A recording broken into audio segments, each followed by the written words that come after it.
선생님 여러분 안녕하세요. 권 교수의 해피 정치 해피 정치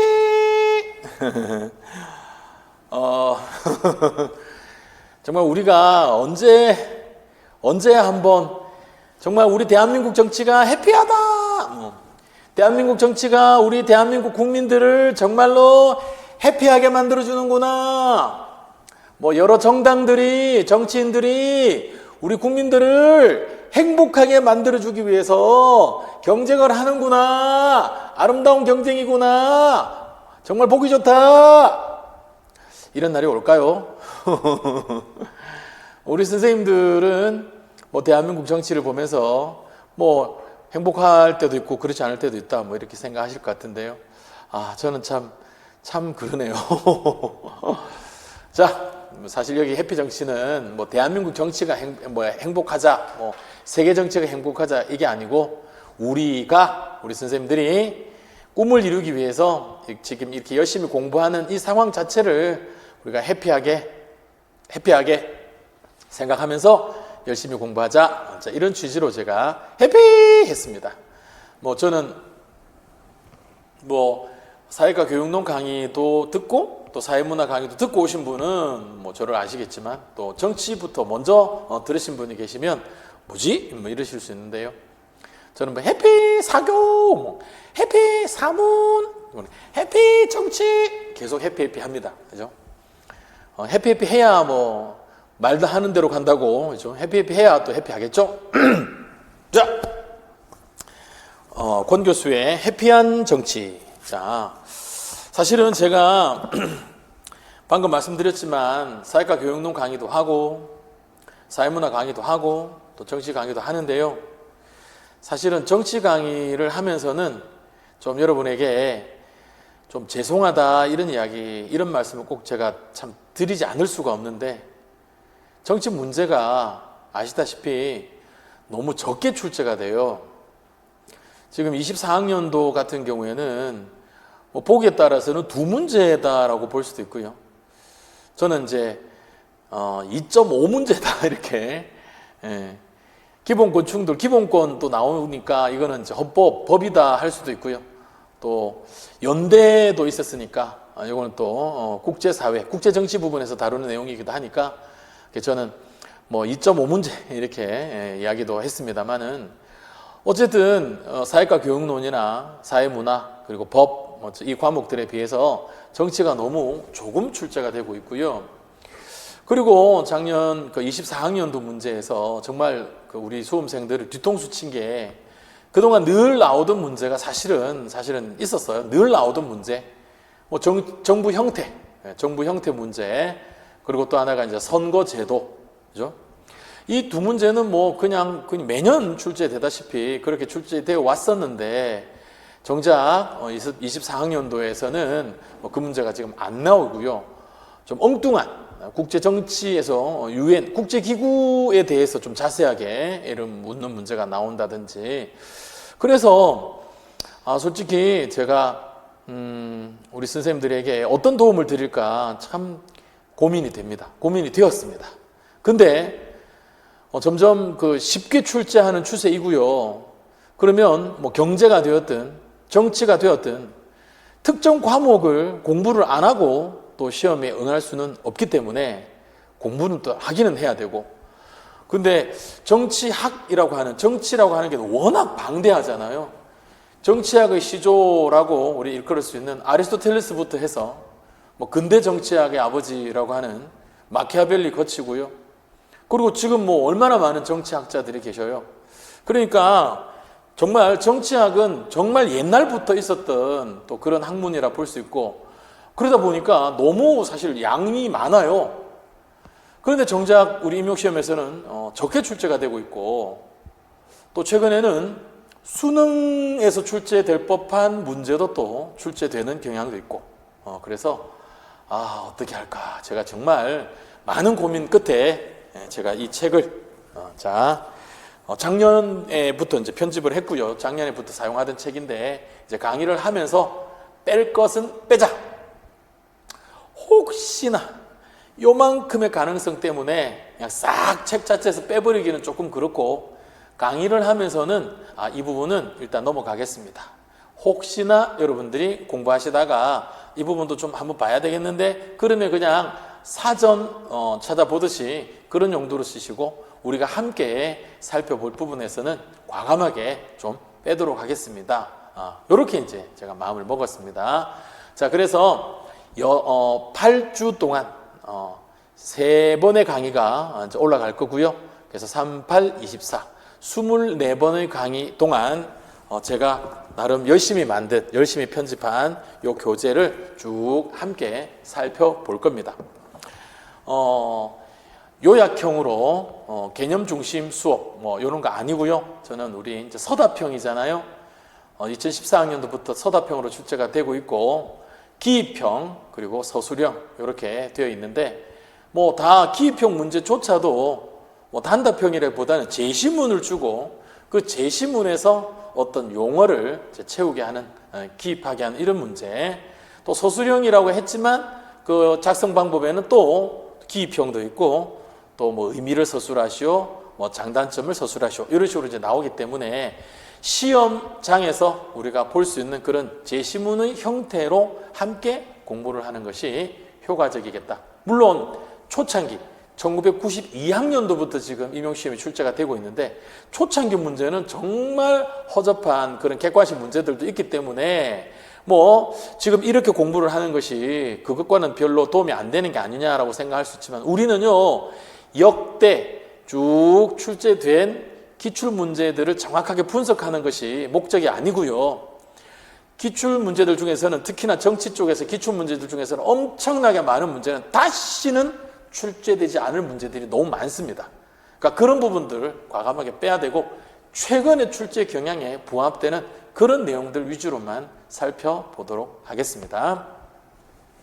자, 저는 이제 그 여러 정치학 개론서들이 있습니다. 정치학 개론서들이 정말 뭐 셀 수도 없을 만큼 있는데, 막상 정치학 개론이라고 해서 이제 그 책을 사보면은 정말 개론이 아니고, 그 교수님, 그 책을 쓰신 교수님은 사실은 특정 분야의 전공 교수님이신 거예요.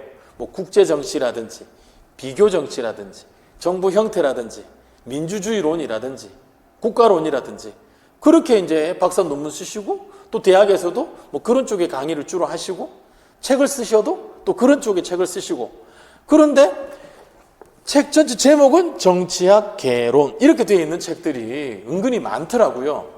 그래서 제가 좀 여러 책들을 모아서 좀 부분 이렇게 좀 제가 활용을 해서 이 책을 제가 만들었습니다. 그러다 보면 내용이 좀 중복되는 부분도 일부 또 있고요. 이제 그걸 우리가 강의 시간에는 그 중복된 내용을 함께 보지는 않을 겁니다. 이 부분은 자, 이 부분에서 있으니까 자, 여기 넘어가고 뭐 이런 식으로 할 겁니다. 자, 그래서 사실 문제가 한 5문제, 6문제 출제가 돼주면 정말 신나서 해볼 텐데, 정치학이 워낙 지금 범위가 넓고 내용이 많은데 문항수는 적어서 여러분들도 솔직히 어떻게 이 정치 공부를 해야 할지 좀 막연하시겠다. 그래서 그러면 저도 사실은 저도 조금 막연한 부분이 있는데, 그래도 함께 요거 괜찮겠죠? 요거 나올 수 있겠죠? 이렇게 우리가 서로 확인을 해가면서 보면은 그나마 조금은 덜 불안하지 않을까, 그죠? 덜 막연하지 않을까, 그런 차원으로 여러분들과 함께 강의를 끌고 가보도록 하겠습니다. 참 죄송하다는 말씀 드리고요. 제가 압도적으로 막 차차차착 이렇게 못해드리는 부분에 대해서는 정말 죄송하다 말씀드리는데, 정말 다시 한번 변명삼아 말씀드리면 너무 내용이 많은데 문제가 너무 조금 출제되니까 솔직히 어디에서 출제될지 알기가 참 어렵다. 그래서 정말 1%의 가능성이라도 있다면 그거 함께 살펴보고, 그리고 92학년도부터 쭉 출제된 문제들, 최근 문제까지 봤을 때 이 문제는 절대로 다시 출제되지 않을 거다라고 하는 것들도 좀 걸러내면서 그렇게 가보도록 하겠습니다. 자, 1강 본격적으로 시작해 보도록 하겠습니다. 자, 5쪽입니다. 자, 1장인데요. 정치와 정치학이고요. 그 앞에 3쪽과 4쪽을 보면은 전체를 챕터 10개로 제가 구성을 했고요. 이 10개의 챕터마다 그동안 기출들이 뭐 골고루 출제됐느냐? 전혀 그녀가 아닙니다. 그렇죠? 특정 챕터에서 좀 많이 출제가 되었고요. 특히 뭐 많이 출제된 곳이라면 6챕터, 그렇죠? 6장 정부 형태, 그리고 7장의 정치 과정론, 그리고 10장의 국제 정치 이런 부분들, 그리고 앞쪽으로 가면은 정치 권력론, 그리고 국가론, 그리고 민주주의론, 여기서도 좀 일부 출제가 되었다. 이렇게 볼 수 있겠습니다. 자, 5쪽 달려갑니다. 자, 정말 내용이 많이 있고요. 이 모든 내용들을 우리가 함께 읽어갈 수는 없고요. 자, 부분 발췌독으로 할 겁니다. 그래서 제가 자, 몇째 줄, 몇 번 이렇게 하면은요, 여러분들은 이제 그냥 거기를 요렇게 그냥 표시할 수도 있고요. 그래서 제가 어떤 용어, 어떤 개념, 어떤 문장에 자, 밑줄 이렇게 하면은요, 여러분들이 그 부분만 이렇게 밑줄 치고 해도 되겠고요. 저는 이제 요런 색깔이 알록달록 색깔이 좋아서 저는 이제 제가 함께 읽는 부분은 이렇게 옐로로 이렇게 쭉 이렇게 밑줄을 이렇게 쭉 이렇게 밑줄을 치고요. 그리고 자, 중요하다 하면은요, 또 요걸로 조금은 더 진하게 이렇게 밑줄을 치고 이렇게 그것은 여러분들이 알아서 적당한 방법을 갖기를 바랍니다. 자, 5쪽 가 보겠습니다. 자, 5쪽에 보면은 자, 오른쪽 하단에 자, 세로로 제가 써놓은 게 바로 Stay foolish, just do it이죠. Stay foolish, just do it. 자, Stay foolish 들어보셨습니다, 여러분들. 그렇죠? Stay hungry, stay foolish. 바로 스티브 잡스가 스탠포드 대학 졸업생들에게 했던 스티브 잡스의 이제 어떻게 보면 거의 마지막 연설이라고 볼 수 있죠. 거기서 Stay foolish, stay hungry 이야기 했는데, 저는 뭐 stay hungry는 웬만하면 된다 저는 봅니다. stay hungry는 그래서 근데 이제 중요한 게 stay foolish거든요. 정말 이것저것 복잡한 생각들을 내려놓고 just do it입니다. just do it 아시죠? 여러분들이 뭐 그 신발을 신고 다니기도 하고요, 그 모자를 쓰고 다니기도 하고요, 또 그런 옷을 입고 다니기도 하시지 않습니까? 자, 바로 승리, 그렇죠? 승리의 여신. 승리의 여신 니케입니다. 그렇죠?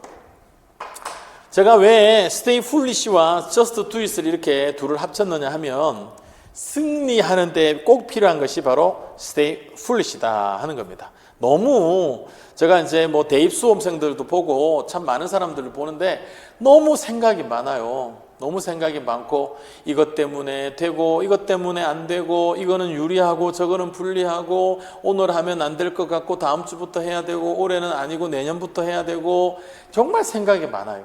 그러다 보니까 정말 뭐 하나 제대로 하지 못하는, 그래서 승리하지 못하는, 저도 그게 포함이 되겠습니다만은 많은 사람들을 보면서 일단 가자, 일단 저질러고 보자. 물론 올인 하는 건 안 되겠죠. 일단 저질러고 보는데 너무 많은 것을 이제 투자를 했다가 막 쫄딱 망하면 안 되고요. 뭐 포트폴리오 여러분 아시죠? 그리고 나쁜 짓 하면 안 되죠. 범죄를 저지르면 안 되죠. 자, 그렇지 않은 거라면은 그냥 한번 해보고 이거 괜찮네 하면 계속하면 되고요. 이거는 아니네 하면 또 다른 거 하면 되고요. 그렇게 해서 자기가 몸으로, 그렇죠? 이렇게 체험을 하면서 뭐 공부를 하든 일을 하든 사업을 하든 해야 되는데 참 그렇지 못한 사람이 많더라. 그래서 제가 가르치는 모든 사람들에게 정말 제 구호처럼 이렇게 이야기하는 게 Stay foolish, just do it입니다. 자, 우리 함께 그런 마음으로 달려가 보도록 하겠습니다. 자, 정치와 정치학이고요. 바로 2번 가겠습니다. 자, 2번. 자, 정치학, 정치는 그렇죠? 자, 정치학 하면은요, politics 되겠죠? 자, 어원적으로 볼 때, 2번입니다. 어원적으로 볼 때, 현대 정치학에서 말하는 정치란 고대 그리스의 폴리스라는 용어에서 비롯되었다. 폴리스는 당시의 도시 공동체를 의미하였다. 그렇죠? 대표적인 폴리스 우리가 너무나 잘 알고 있는 아테네라든지 스파르타, 이 바로 폴리스. 우리가 흔히 도시국가라고 하죠. 자, 여기는 도시공동체라고 표현을 했네요. 자, 여기에 어원을 갖는 폴리틱스, 그렇죠? 폴리틱스. 자, 정치학은 폴리스 내에 있어서의 어떤 특정한 활동을 지칭하였으나, 자, 그 활동이 구체적으로 어떤 것이었는가를 오늘날 알아볼 수가 없게 되었다고 한다. 뭐 당시에 어떤 문헌 이런 것들이 정확하게, 그렇죠, 뭐 아주 원형 그대로 이렇게 보존되고 있는 게 뭐 없다 보니까, 거의 없다 보니까, 자, 이런 판단을 하게 됩니다. 자, 3번 갈게요. 자, 이제 우리 고대 정치학 하면은, 자, 플라톤 그리고 아리스토텔레스를 생각을 하는데요. 자, 아리스토텔레스의 경우에 정치는 폴리스의 행복 밑줄. 자, 폴리스의 행복. 자, 아리스토텔레스 하면은 행복이죠. 그렇죠? 인간은 왜 어떤 목적을 위해서 살아가느냐? 행복하기 위해서. 자, 여러분 이제 조금 젊으신, 더 어리신 분들 중에서는요, 이제 생활과 윤리 수능 보신 분들도 계실 텐데요. 자, 생활과 윤리에 보면은 자연과 윤리, 옛날에 환경윤리라고 이야기했는데, 거기 보면 아리스토텔레스가 나옵니다. 목적론적 자연관이라고 하죠. 그렇죠? 식물은 동물을 위해서, 물론 동물에는 이제 인간도 포함이 됩니다만, 식물은 인간과 동물을 위해서 존재하고, 동물은 인간을 위해서 존재하고, 인간은 행복을 위해서 존재한다. 자, 아리스토텔레스의 행복해지기위해서는 어떻게 해야 된다? 중용, 뭐 이런 거 나오죠. 자, 정치도 마찬가지입니다. 자, 아리스토텔레스의 경우에 정치는 폴리스의 행복이라는 철학과 직결되어 있다. 또 많은 근대의 정치 사상가들은, 자, 근대의 정치 사상가들 하면은 이제 우리가 대표적으로 홉스, 뭐 로크, 루소, 그렇죠? 뭐 마키아벨리, 뭐 많은 사람들이 있습니다. 여기 근대 초기에 장 보댕, 그렇죠? 자, 정치를, 자, 국가의 법률 밑줄. 자, 근대의 정치 사상가들은 정치를 국가의 법률과 같은 것으로 보았습니다. 그리하여 장 보댕이죠. 주권론의 창시자라고 평가받는 장 보댕입니다. 자, 신권이 아닌 주권에 의해서 국가가 통치된다라고 하는 주권론의 창시자입니다. 그러나 당연히 군주 주권론이었고요. 그렇죠? 자, 이에서 이제 토마스 홉스는 사회 계약설의 뭐 거의 창시자라고 볼 수도 있습니다. 사회 계약론, 사회 계약설이고요. 그러나 이제 주권은 여전히 군주 주권이었습니다. 자, 홉스를 위시한 근세의 많은 정치 사상가들은, 자, 밑줄, 정치가 국가를 떠나서는 있을 수 없다고 생각했다. 정치가 국가를 떠나서는 있을 수 없다고 생각했다. 그 다음에 국가의 개념을 새로이 정립한, 자, 마키아벨리, 니콜로 마키아벨리. 마키아벨리는 우리가 중요하게 다뤄야 합니다. 왜요? 기출에 출제가 되었으니까. 한 문제도 아니고요. 그렇죠? 여러 번 출제가 된 사상가이기 때문에, 자, 마키아벨리는, 자, 뭐 1강, 2강에서도 계속 이야기를 하게 됩니다. 국가의 개념을 새로이 정립한 마키아벨리를 근대 정치학의 시조로 보고 그의 정치관을 답습하던 유행도 있었다. 정치를 뭐와 관련된다고요? 국가와 관련되니까. 국가를 떠나서는 없다고 보니까. 그래서 국가의 개념을 새로이 정립한 마키아벨리를 따라하는, 그렇죠? 답습하는 이런 게 유행이었었다 이야기하네요. 자, 4번 갑니다. 그러나 이러한 전통 속에서도 개인이 갖는 정치 개념은 결코 일정하지 않았습니다. 왜? 당연히 엄청나게 많은 정치 사상가들이 정치는 이런 거야, 정치는 이런 거야, 다 나름 이야기들을 했고요. 그리고 이게 통일이 되지 않죠. 압도적인 어떤 뭐 정의가 있어서 그냥 다른 것들은, 그런 표현들은 이제 필요가 없고 뭐 이걸로 다 된다, 뭐 이런 게 없기 때문에 정말로 많은 정치 사상가들은 정치는 이런 거야, 정치는 이런 거야, 많은 이야기들을 하고 있고, 또 그게 오늘날까지도 전해지고 있습니다. 자, 홉스의 경우, 자, 밑줄 갑니다. 홉스의 경우 정치란 주로 질서를 유지하고 생명과 재산을 보존하는 일. 자, 요거 뒤에서도 계속 반복되어서 나옵니다. 자, 홉스의 경우 정치란 주로 질서를 유지하고 생명과 재산을 보존하는 일. 그래서 이 일을 잘 할 수 있도록 누구에게? 절대군주. 책 제목은 뭐다? 리바이어든. 책 제목 리바이어든에게 주권을 양도하죠. 그렇죠? 다시 찾아올 수 없습니다. 주권이, 통치권이 분할되는 것보다는 강력한 군주가 알아서 잘 해주는 게 좋겠다. 그렇지 않으면은 만인에 대한 만인의 투쟁 상태에 머무를 수밖에 없다. 이렇게 하는 게 이제 홉스고요. 그 다음에 벤담 나오네요. 제레미 벤담. 자, 공리주의의 대표자이지요. 자, 제레미 벤담은 입법을 정치의 기본으로 삼았다. 입법을 정치의 기본으로 삼았다. 그렇죠? 자, 입법을 정치의 기본으로 삼았다. 벤담 되겠습니다. 자, 따라서 정치는 입법부의 구성 기능, 입법부가 심의 통과시키는 법률이었으며 정치개혁은 의회 정치개혁을 의미하였다. 누가? 벤담이 그랬다라는 겁니다. 자, 이제 5번 볼게요. 자, 5번은 중요합니다. 자, 밑줄 갑니다. 서구의 자유주의적 정치관은 국가와 개인과의 관계를 중심으로 형성되었음이 특색이다. 자, 서구의 자유주의적 정치관은 국가와 개인과의 관계를 중심으로 형성되었음이 특색이다. 그것은 대체로 국가와 개인을 대립시킵니다. 국가로부터 개인의 자유를 확보함을 그 내용으로 삼는 것이었다. 따라서 모든 정치 문제란 국가와 개인의 갈등의 문제이며 정치적 자유란 국가로부터의 자유를 의미하였다. 그렇죠? 자, 서구의 자유주의 정치관은 국가와 개인을 대립적인 관계로 두고 정치는 뭐다?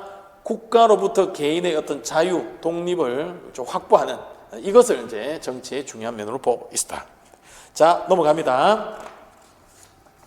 6번입니다. 자, 이와 같이 국가 이야기했잖아요. 자, 국가의 목적, 기능, 그리고 존재 양식과 관련된 모든 것을 정치라고 보는 이론을 국가현상설이라고 한다. 국가현상설이라고 한다. 자, 수능에서는 국가현상설이라는 표현을 쓰지 않고요. 좁은 의미의 정치라고 합니다. 좁은 의미의 정치. 수능에서 매번 1번 문제로 출제되는 게 바로 좁은 의미의 정치와 넓은 의미의 정치를 이야기하는 거잖아요. 좁은 의미의 정치가 바로 국가현상설을 이야기하는 것으로 볼 수 있고요. 넓은 의미의 정치는 집단현상설이라고 할 수도 있는데 역시나 집단현상설이라는 글자 자체를 수능에서는 사용하고 있지 않고요. 그냥 넓은 의미의 정치, 그래서 좁은 의미, 넓은 의미 이렇게 하고 있는데 요 국가현상설이 지금 수능 개념으로는 좁은 의미의 정치가 해당이 됩니다. 자, 7번 갈게요. 자, 그러나 정치의 국가현상설을 시인할 경우에도 모든 국가현상을 정치라고 보아야 할 것인가에 관해서는 의문이 생긴다. 그러니까 국가가 하는 것이 정치다라는 거잖아요. 그럼 국가가 여러 일들을 하는데 그럼 국가가 하는 모든 일이 다 그럼 정치냐? 이렇게 지금 의문을 갖는 거예요. 자, 왜 그런 의문을 갖는지 봅니다. 자, 밑줄 갈게요. 자, 한마디로 해서 국가가 하는 일을 모두 정치라고 본다면 국가의 행정까지도 정치라고 보아야 하기 때문이다. 이런 것들을 출제위원들이 좋아라 하거든요. 이렇게 본다. 그 이유를 서술하시오. 이렇게 됩니다. 자, 이념상으로 본다면 국가는 주권체로서 대외적인 독립성과 대내적인 최고성을 지닌다. 거기 보면 주권체라는 말이 나오죠. 주권의 특징입니다. 대내적인 최고성, 대외적인 독립성. 그래서 우리가 주권을 상실한 적이 있잖아요. 그죠? 실질적으로는 여러 번인데요. 최근으로 보면 이제 1910년 8월 29일 경술국치일이라고 하죠. 1910년 8월 29일부터 1945년 8월 15일까지 우리는 주권을 상실했습니다. 그죠? 영토 있죠. 조선 영토 그대로 있죠. 한반도 영토 있습니다. 또 조선의 백성이 있었죠. 그죠? 영토와 국민은 있었지만 주권이 없었어요. 그래서 일본 제국주의의 식민지 시절을 우리는 경험하게 됩니다. 자, 주권은 대내적으로 최고성, 대외적으로 독립성을 갖는다. 기출입니다. 자, 그러나 현실적으로는 정부가 국가의 주권을 대행하여 대외적인 독립과 대내적인 질서를 유지한다. 그리고 정부는 정치가와 행정가로 양분될 수 있는 일군의 집단에 의해서 운영된다. 그렇죠.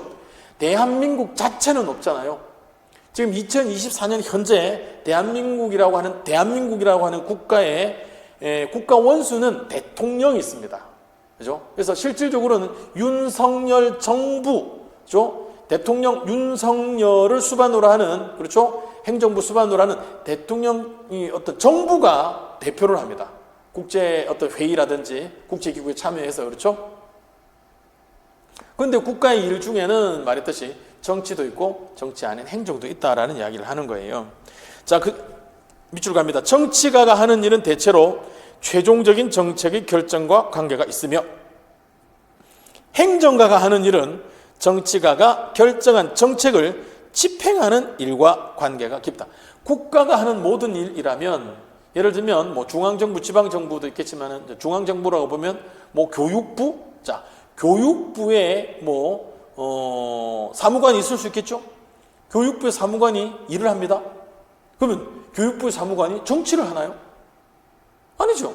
교육부의 사무관이 법률이라든지, 자, 법률, 그 하위법이라고 볼 수 있는 명령, 그렇죠? 명령, 시행령이라고도 하죠. 자, 시행규칙. 자, 이런 것들에 따라서 자기가 해야 할 그 일을 지금 하고 있어요. 이것을 우리는 사무관이, 교육부 5급 사무관이 정치를 한다라고 이야기하지 않습니다. 행정을 하는 것이죠. 자, 그래서 국가가 하는 일을 정치라고 본다면 지금 이런 문제가 발생한다라는 이야기를 워밍업으로 하고 있네요. 자, 그러면 이제 좀 다르게 정의를 해야 되겠죠? 8번입니다. 자, 두 번째 줄에 정치가란 국가의 운명을 가늠하고 국리, 민복의 증진을 도모하는 이른바 경세의 기능을 수행함에 반하여, 경세, 세상을 경영하는 거죠. 그렇죠? 경세제민에서 두 글자를 따와서 그 이름으로 만든 게 경제라는 것이죠. 경세제민에서 경자와 제자를 따서 경제라고 합니다. 이코노미라고 하는 영어를 우리가 번역을 할 때 이걸 어떻게 한글로 쓸 거냐, 어떻게 중국어에서는 어떻게 이걸 한자로 쓸 거냐 하다가 경세제민에서 따와서 경제라는 이름을 붙인 거예요.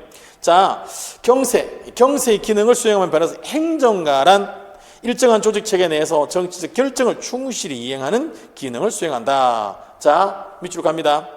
정치와 행정을 구별할 경우에 국가나 정부와 관계되는 모든 일을 정치라고 보는 견해는 수정되지 않을 수 없다.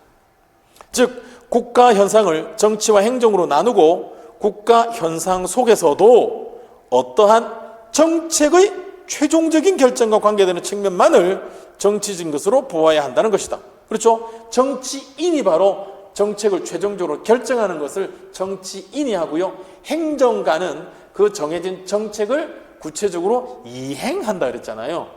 그래서 우리가 지금 정치를 이야기하려면 그 행정은 빼고 이야기해야 된다. 그 말을 하고 있네요. 자, 9번입니다. 자, 9번에 5번째 줄 갈게요. 자, 9번에 5번째 줄 갑니다. 자, 정치를 국가에 국한시켜 생각할 때 정치의 개념은 매우 모호해진다. 이리하여 정치를 국가에 국한시키는 생각에 큰 변화가 생기고, 그 다음 밑줄 갑니다. 정치를 모든 사회에 공통된 지배, 피지배 관계로 파악하려는 학설이 생겼다. 지배, 피지배. 권력 관계로 보는 거예요. 자, 이러한 학설에 의하면 정치 현상은 권력 현상이며, 정치는 권력의 획득과 유지 및 확대와 관계를 갖는 모든 인간 활동을 의미하게 된다. 자, 국가 현상설이 나왔고요. 자, 그 문제점을 이야기를 했었죠. 그러면서 이제 권력 현상설을 이야기합니다. 자, 국가 이외의 다른 집단들에서도 권력 관계가 지배, 피지배 관계가 나타난다. 그렇죠? 그런 좀 범위가 더 확장된다고 볼 수가 있겠죠. 자, 정치를 이같이 권력 현상으로 볼 때 그것은 정보, 억압, 대립, 투쟁, 갈등, 타협, 복종 등의 여러 현상과 관계가 깊다. 근데 권력 현상으로 보려고 하니, 권력은 어떻게 보면 집 안에서도, 가족 내에서도 권력, 엄마가 권력을 쥐고 있다, 아빠가 권력을 쥐고 있다, 또는 요즘 영화에 많이 나오는 조폭 집단들, 깡패 집단들, 여기도 이제 누가 더 많은 권력을 갖고 있다, 어쨌든 야 하라면 해, 이거잖아요. 그럼 여기도 권력 관계가 나타나는데, 그러면 가족이 정치를 한다? 폭력배 집단이, 조폭 집단이 정치를 한다? 또 이렇게 보면 또 좀 문제가 있겠죠? 좀 그렇죠? 그래서 또 그 이야기를 지금 하고 있네요. 자, 10번입니다. 그러나 정치를 단순한 권력 현상 또는 지배 현상으로 봄에도 많은 난점이 있다. 자, 첫째로 지배, 피지배 현상은 인간의 모든 사회 집단에도 정도의 차는 있을지언정 존재하고 있기 때문이다. 예를 드네요. 자, 가령 혈연 집단인 가족의 경우를 볼 때 그 내부에는 위계 질서가 있고 가장이 상대적으로 큰 힘 한 글자를 두 글자로 하면 권력이잖아요. 자, 더 큰 힘을 갖는다. 그리고 폭력배 집단, 절도단, 불황아 집단 내에서도 지배, 피지배 현상을 찾아볼 수 있다. 그러나 이러한 집단을 정치 집단이라고 볼 수는 없다. 이야, 정말 피곤하다, 그죠? 그러니까 이런 게 정치다라고 한마디 이야기를 하면, 야, 이렇게 해가지고 그렇게 말하는 것은 문제가 있지 않니? 이렇게 비판을 받는데 또 마땅히 할 말이 없네요. 아이고, 안 되겠다. 나는 이제 항복. 뭐 이렇게 되네요. 지금 국가 현상설 항복, 권력 현상설 항복. 자, 간단히 말해서 정치를 권력으로 국한시켜 생각할 경우에는 정치적인 것과 비정치적인 것의 구별이 힘들게 된다. 그렇죠? 부모 자식 간의 관계도 정치다라고 볼 거잖아요. 그렇죠? 폭력배 집단 내에서의 그런 어떤 나쁜 일, 뭐 못된 짓 하는 것도 다 정치라고 볼 거 아니에요. 자, 둘째로 갑니다. 둘째로, 민주사회에서는 지배자와 피지배자의 구별이 없음이 원칙이다. 다스리는 자가 다스림을 받잖아요. 국민 주권이잖아요. 우리가 대표를 선출을 해서, 야, 니네가 우리를 위해서 제대로 잘해? 4년 동안 잘하면은 또 뽑아줄 거고, 못하면은 이제 다음에 안 뽑아줄 거야. 간접 민주정치잖아요. 물론 직접 민주정치를 하는 것도 있기는 하지만, 그렇죠? 그러니까 민주사회에서는 지배자와 피지배자의 구별이 없음이 원칙이다. 만민은 지배자인 동시에 비지배자이다. 치자와 피치자의 동일성이라는 표현, 아주 유명한 표현이죠. 다스리기도 하고 다스림을 받기도 한다. 이게 민주주의입니다. 자, 그리고 통치의 근거는 개인의 동의에 있는 까닭에 권력 현상으로서는 민주정치를 설명할 수 없다. 자, 민주사회에서는 동의, 이게 동의를 얻어야, 그렇죠? 자발적으로 복종하는 어떤 권위가 중요한 거잖아요. 그런데 권력이라고 하는 것은 사실은 권위와는 차이가 있죠. 권력 현상으로서는 민주정치를 설명할 수가 없다. 그 다음 셋째로 갑니다. 셋째로 인간은 특정한 개인이나 집단에 복종하는 경우보다는 오랜 역사를 가진 전통이나 관습에 복종하는 경우가 많더라. 그렇죠? 그러니까 권력을 가졌다고 해서, 힘이 있다고 해서 그 개인이나 집단에 복종하는 게 아니라 설사 그 집단, 그 개인보다 힘이 덜 하더라도 어떤 전통적인 권위라든지, 그렇죠? 어떤 관습, 이런 것들에 따라서 복종을 하는 경우가 더 많더라. 자, 그리고 현대사회 와서는 사회가 만든 제도에 복종하는 현상이 더욱 두드러지게 나타난다. 법치주의 이론과 실체가 그 좋은 신뢰이다. 자, 마지막 넷째로 갑니다. 사회 질서는 권력만으로 유지되지는 않는다. 인간은 정당한 지배와 부당한 지배를 가려낸다는 것이 역사의 교훈이다. 그렇죠? 권력만으로 유지되지는 않는다 하는 겁니다. 그렇죠? 그러니까 부당한 권력에 대해서는 저항을 해 왔잖아요. 이게 이제 뭐 시민혁명으로 대표될 수가 있겠죠. 그렇죠? 자, 다음에 11번입니다. 정치를 권력과 동의를 시할 경우에 이상과 같은 네 가지 난점, 어려운 점이 있다. 수반되는 까닭에 권력 현상설을 그대로 받아들일 수는 없다. 자, 국가 현상설 그대로 받아들일 수는 없다. 정치가도 있지만 행정가도 있지 않느냐. 국가가 하는 일을 정치라고 보면 행정은 정치가 아닌데 국가가 하는 일을 정치다라고 하는 것은 아니지 않느냐. 권력 현상설을 이야기했더니 그러면 가족도 정치를 하는 게 아니냐. 자, 이런 이야기입니다. 자, 그렇다고 해서 자, 권력 현상설이 문제가 있다고 해서 자, 전통적인 국가 현상설을 고집할 수도 없다. 또 그렇다고 그 어느 것도 다 아니라고 하기도 없다. 몰라 안 할래. 국가 현상설이라고 이야기했더니 이런 것 때문에 안 된다 그러고, 권력 현상설이라고 이야기했더니 저런 것 때문에 안 된다 그러고, 아니, 나는 그냥 몰라, 정치가 뭔지 말 안 할래. 이럴 수는 없다 이거예요. 뭐라도 말을 해야 되는 거예요. 자, 그렇다면 정치라는 것은 국가 현상과 권력 현상의 두 가지 측면을 함께 갖고 있다고 할 수 있으며, 그 어느 한쪽에 대한 강조는 정치학자들이 갖는 그들 나름의 입장에 달린 것이다. 말하자면 그것은 정치 현상의 문제가 아니라 정치를 보는 사람들의 시각의 문제인 것이다. 아하, 국가 현상설과 권력 현상설을 나름의 이제 조화를 이제 이야기하고 있습니다. 자, 이러한 맥락에서 아주 뭐 그동안 뭐 출제되었죠. 여러 번 출제가 되었습니다. 자, 데이비드 이스턴 나옵니다. 데이비드 이스턴. 자, 이스턴은 국가나 권력 개념을 중심으로 정치 현상을 설명하는 종래의 접근법에 비판을 가하고 국가나 권력 개념을 중심으로, 즉 국가 현상설 안 돼, 권력 현상설 안 돼. 자, 비판을 가하고 정치 개념을 새로운 시각에서 재정의하고 있다. 자, 이스턴은 국가나 권력 개념 그 자체의 불명확성과 의미의 중첩성이 국가나 권력 개념을 중심으로 정치 현상을 규명하는 노력에 한계를 갖게 한다고 보았다. 자, 밑으로 갑니다. 정치 현상을 국가 현상과 동일시할 때 나타나는 문제점은 엄청 유명한, 이거는 수능에서 단골로 출제가 됩니다. 그냥 수능에서 허구한 날 나오는 거예요.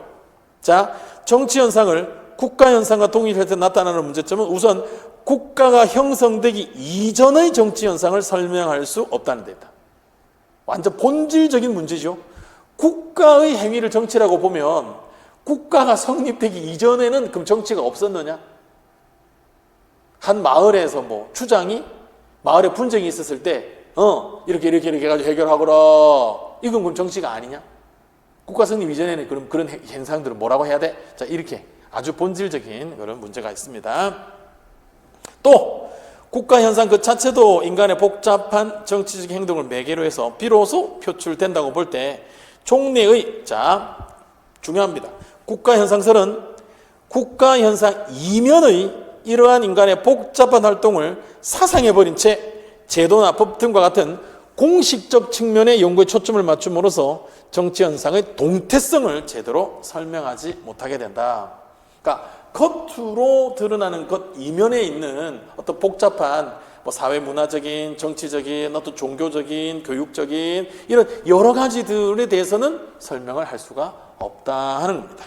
자, 또한 이스턴은 국가 개념이 근대사에 있어서 민족적 통합과 주권 확립을 위한 투쟁에 동원되었던 일종의 신화적 개념으로서 애매모호하고 부정확한 성격을 지닌 것으로 비판을 했습니다. 자, 데이비드 이스턴은요, 국가 현상설에 대해서, 권력 현상설에 대해서 그냥 막 비판을 했어요.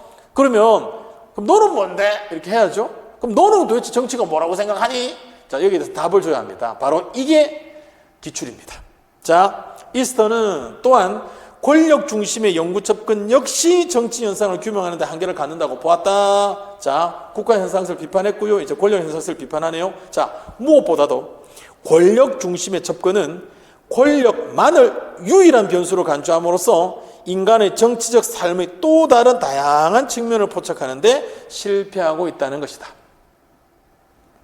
인간의 정치적인 삶은 오로지 지배권을 위한 투쟁이라는 측면만으로 구성되는 것이 아니다. 그것은 보다 다양하고 복합적인 정치적인 활동으로 구성이 되는데, 이에 따라 이스턴은 자, 권력 말고 다른 것들도 이제 이야기한다는 거예요. 자, 정치 현상을 보다 포괄적으로 적실성 있게 연구하기 위해서 국가나 권력 개념을 버릴 것을 역설합니다. 국가 현상설로도 제대로 안 되고 권력 현상설도 제대로 안 되니까 둘 다 버려. 뭐 둘 다 뭐 좋아 이런 게 아니고 둘 다 버려. 내가 말할 테니까 잘 들어봐. 이렇게 되죠. 자, 바로 중요한 것. 그 대신 확대된 정치적 삶의 지평을 함축하고 있는 정치 체계입니다. 정치 체계. 자, political system. 정치 체계.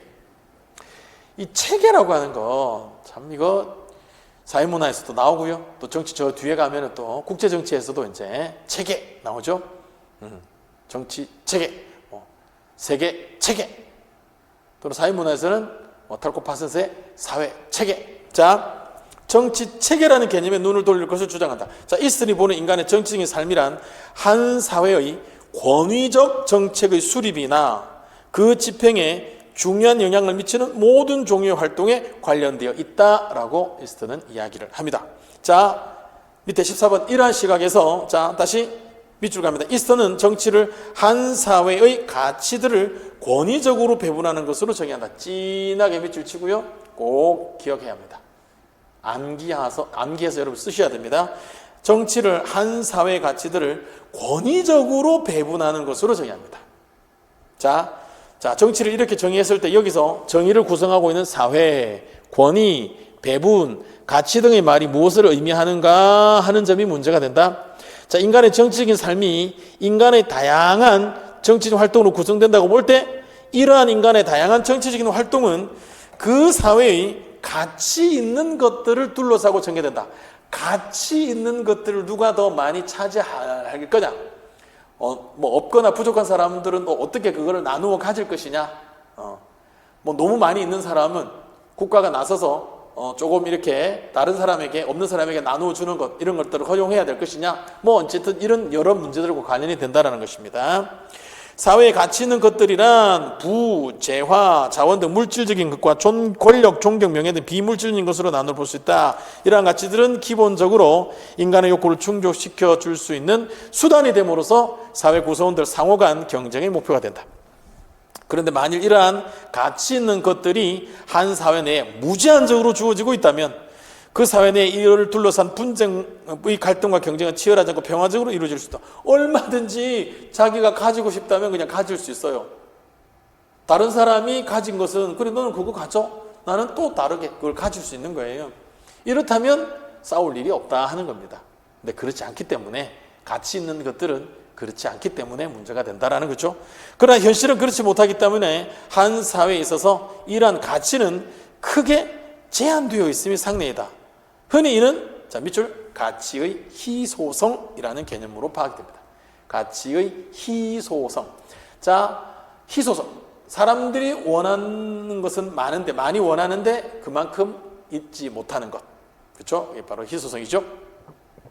자, 15번 갑니다. 자, 인간 사회의 모든 중요한 문제는 가치가 제한되어 있기 때문에 구성원의 모든 분배 욕구가 충족되지 못하는 데서 발생된다. 그 사회 내 가치 존재량이 적으면 적을수록 희소성이 크면 클수록 이를 둘러싼 갈등과 경쟁은 치열해질 수밖에 없다. 뭐 권력, 정치 이야기 나왔으니까 우리 대한민국의 대통령은 몇 명이에요? 한 명이죠. 대통령 한 명이잖아요. 정말 희소성이 정말 엄청 높잖아요.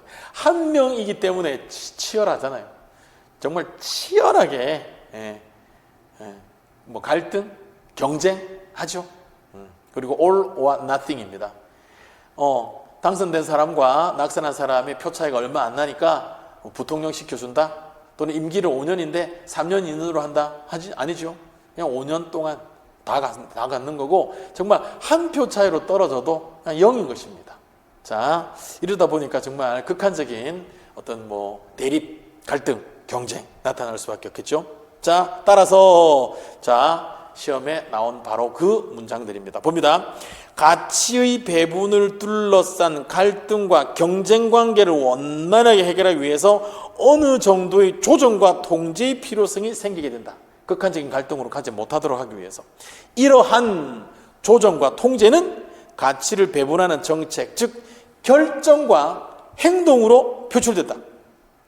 정치학이 사회 내 가치의 모든 배분 문제를 연구의 대상으로 삼을 수는 없다. 그렇게 되면 정치가 한 집에서, 한 가정에서 부모, 자식 간에, 남편, 아내 간에도 뭔가 분비의 문제가 일어난다면 거기도 개입을 해야 된다는 거예요. 그러니까 그렇게 할 수는 없다는 겁니다. 자, 정치학은 오로지 권위적 배분만을 연구 대상으로 한다. 그럼 권위적이라는 말이 무슨 말이냐? 권위적 세 글자를 쓰게 하는 문제 출제됐었죠. 자, 여기서 권위적이란 말은 가치의 배분 과정에 참여하거나 그 배분에 영향을 입는 사람들이 그 결정에 구속된다는 의미를 갖는다. 자, 이스턴이 말한 정치란 이런 것이다 해서 사회적으로 가치 있는 것들, 사회적 희소 가치를 권위적으로 배분하는 활동을 정치라고 한다 해놓고서 거기에 권위적 밑줄 치고요. 이 권위적의 의미가 뭐냐라고 물어보면 바로 이 문장을 써줍니다.